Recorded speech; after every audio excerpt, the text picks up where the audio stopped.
Trademarks act 1999 जो हमारे पास आया, उसका ब्रॉड टाइमलाइन हम देखेंगे तो पहला एक्ट था हमारे पास, फर्स्ट लेजिस्लेशन था 1940 में। उसके बाद सेकंड अनदर एक्ट आया हमारा 1958 में, एंड देन 1999 में एक्ट आया जो अब हम फॉलो करते हैं, द ट्रेडमार्क्स एक्ट 1999। ये जो ट्रेडमार्क्स एक्ट 1999 है, ये रिजल्ट है ट्रिप्स का। ट्रिप्स क्या है? ट्रिप्स एक इंटरनेशनल लीगल एग्रीमेंट है किनके बीच में? ऑल मेंबर नेशन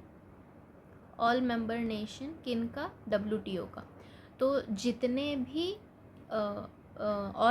जितने भी मेंबर नेशंस हैं WTO को, वर्ल्ड ट्रेड ऑर्गेनाइजेशंस के, उनके बीच में ये इंटरनेशनल लीगल एग्रीमेंट हुआ। ठीक है, किसके रिलेटेड? ये जो ट्रिप्स है इसका फुल फॉर्म है trade related aspect of intellectual property rights. ठीक है, ये जो ट्रिप्स है वो सबसे ज़्यादा मतलब मोस्ट कॉम्प्रिहेंसिव इंटरनेशनल कन्वेंशन है ऑन इंटेलेक्चुअल प्रॉपर्टी। और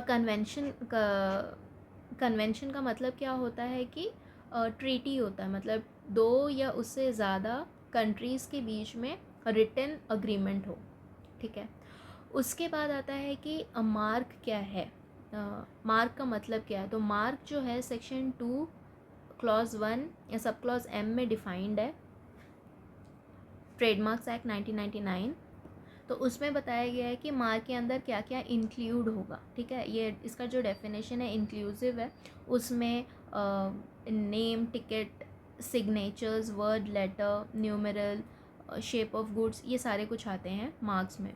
और जब ये मार्क, वो जो सिंबल, वो मार्क जो है वो यूज़ होता है हमारा ट्रेड में। ठीक है, ट्रेड में जब वो यूज़ हो तो उसे हम बोल देंगे ट्रेडमार्क। और ट्रेडमार्क कहाँ पे डिफाइंड है? Section 2 clause 1 sub clause ZB में बताया गया है ट्रेडमार्क्स एक्ट 1999 में। ठीक है, तो ट्रेडमार्क क्या हुआ? ट्रेडमार्क वो होता है कि जो मार्क केपेबल है, जो मार्क ट्रेड में यूज़ हुआ और वो मार्क केपेबल है बीइंग रिप्रेजेंटेड ग्राफिकली और डिस्टिंक्ट है, उसका डिस्टिंक्टिवनेस रहना चाहिए।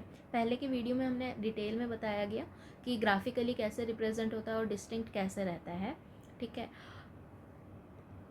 ट्रेडमार्क का रजिस्ट्रेशन कंपलसरी नहीं है, मगर अगर रजिस्ट्रेशन करा दिया गया, मतलब उस मार्क को आपने ट्रेड में इस्तेमाल करना है और आपने उसका रजिस्ट्रेशन करा लिया ट्रेडमार्क्स एक्ट में, तो उसके बाद क्या होता है कि आपके पास कुछ स्टैट्यूटरी राइट आ जाता है। और उस स्टैट्यूटरी राइट के वजह से आपको आगे, अगर आपका कोई भी ट्रेडमार्क को कोई इन्फ्रिंज करता है, आपके कोई लोगो या फिर कोई भी ब्रांड को इन्फ्रिंज किया जाता है जो कि ट्रेडमार्क रजिस्टर्ड है, तो आप बहुत इजीली उसको इंजंक्शन आप ले सकते हो उसके अगेंस्ट। अगर आपका रजिस्टर्ड नहीं है फिर भी आप कर सकते हो, पासिंग ऑफ हो सकता है, कोर्ट में केस फाइल किया जा सकता है। बट आपको बहुत सारी चीज़ें, बहुत सारे पैरामीटर्स बताना पड़ेगा कि हमारा कितना वेल नोन है ये ट्रेडमार्क, कितने लोग जानते हैं, और उस हिसाब में हमारा राइट इन्फ्रिंज हुआ है। तो बेटर है कि अगर आपको राइट मिल रहा है तो आप उसको रजिस्टर करा लो। ठीक है,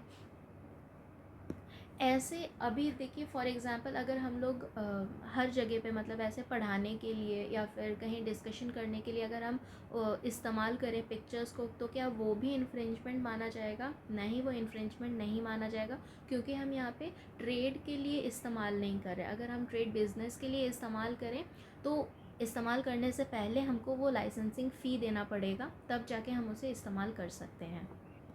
तो बेसिकली पर्पस क्या है हमारा ट्रेडमार्क का? तो ये ट्रेडमार्क का बेसिक पर्पस है प्रोटेक्ट करना गुडविल को।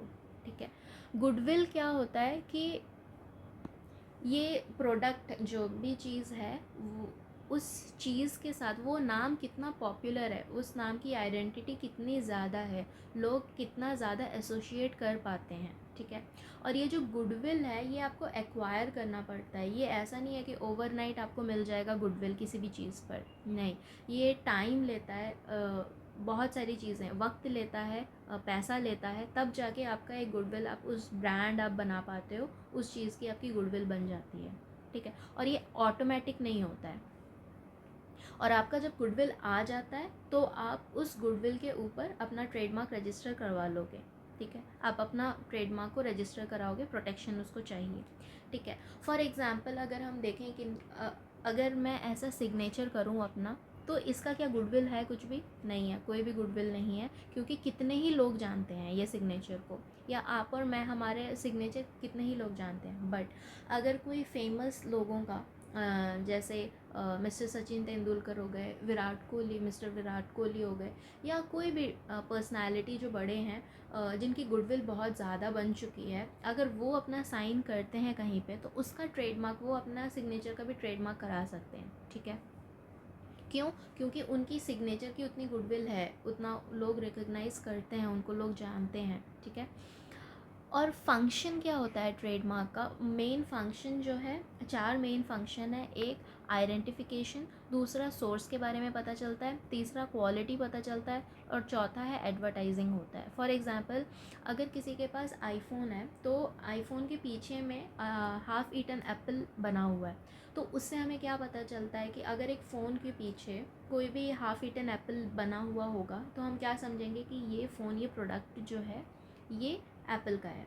इसके सोर्स के बारे में पता चलता है कि ये जो आईफोन है इसका सोर्स कौन है, ठीक है। क्वालिटी पता चलता है कि इसकी क्वालिटी कैसी होगी, ठीक है।